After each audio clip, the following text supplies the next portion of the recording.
Well, again, a story is hanging in the air that is a question, and that is, where are we?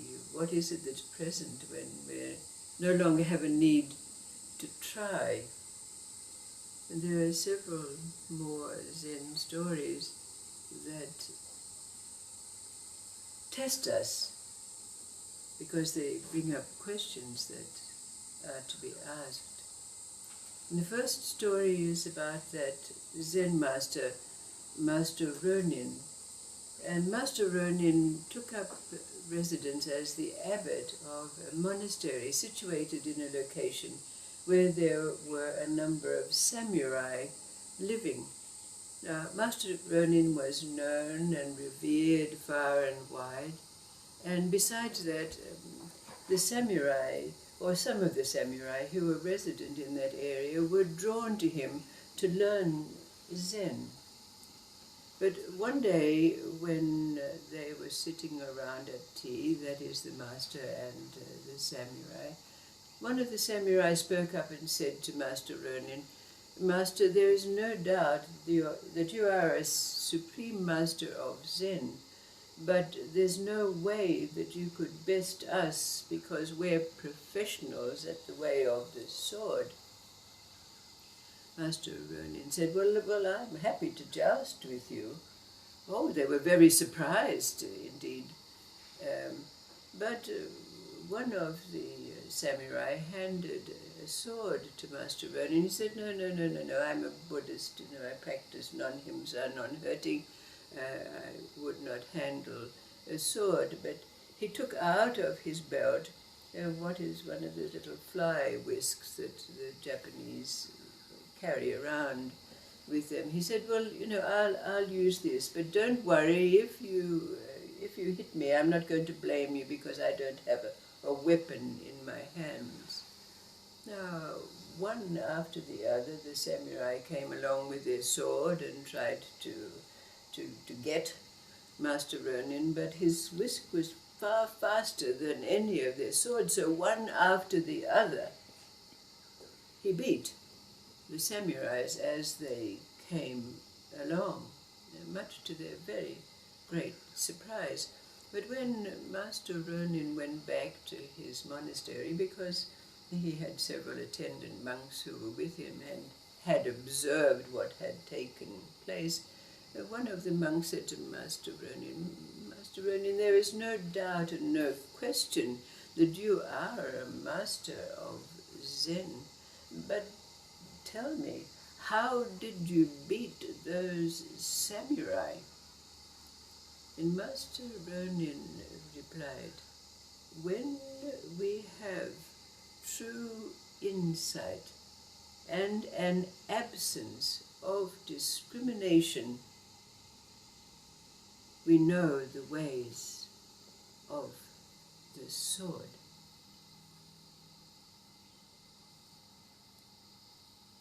The second story is about a being who was a servant in a monastery for several decades. He never sought to be tonsured as a monk, but he was a faithful servant doing everything that was necessary around the monastery. But then one day the abbot of the monastery asked him to go on an errand into the town nearby. And of course the servant was willing to do so without any question, but he was warned by the monks in the monastery that he should not go at night time, because it was known that in this town there were a number of rogue samurais who took the opportunity to accost people in the street so that it would enable them to perhaps, and they did, slice people from head to toe. But as it happened with the other duties that the servant had to do, that he could not leave the monastery to undertake the errand until it was later in the day. But he went off to the township to undertake what it was that was given him to do. But as he was walking around a corner, suddenly he was accosted by one of these rogue samurais who said to him, "You bumped me, and now I'm going to take you on." But without a thought, the servant bowed his head to the samurai 3 times. And the samurai swordsman sent him away. Go. But as it happened, there was a merchant who had taken a room in an inn that overlooked the street, and he was witnessing this scene. And with fear and trepidation, he was expecting that he would view the servant being severed from head to toe. And when it didn't happen, the merchant hurried down the stairs and stopped the servant in the street and said, "What happened? I was sure I was going to witness you being severed from head to toe. What happened? What happened?" And the servant said, well, you know, I've been a retainer in the monastery for several decades, and I have watched the monks who bow 3 times before they do anything. And so when I was affronted by the samurai, I did so without a thought. And he just said to me, "You're a strange fellow. Go, go, go."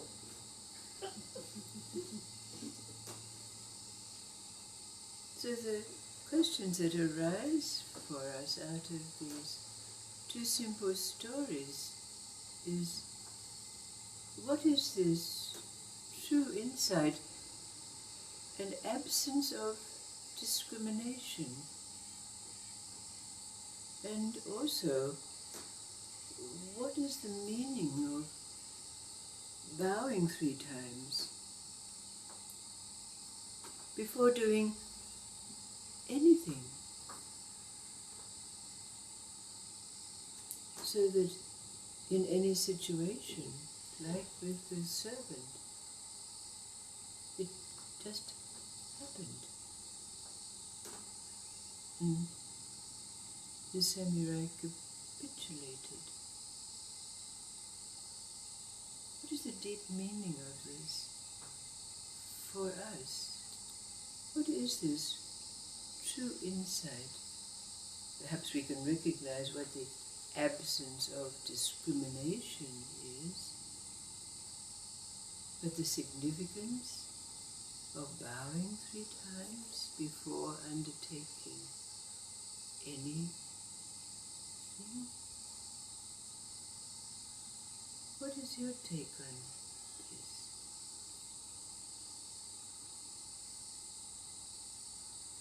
True insight. What is this place? What is it that's present when we no longer have a need to try?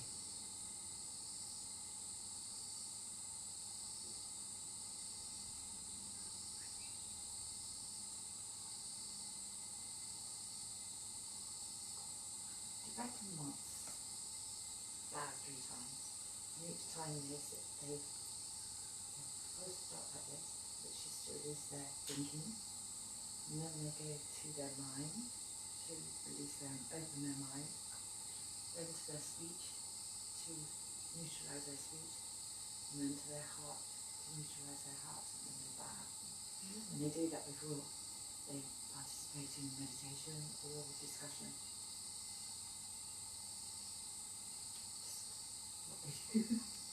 There was 4 though. Pardon? There was 4. 1.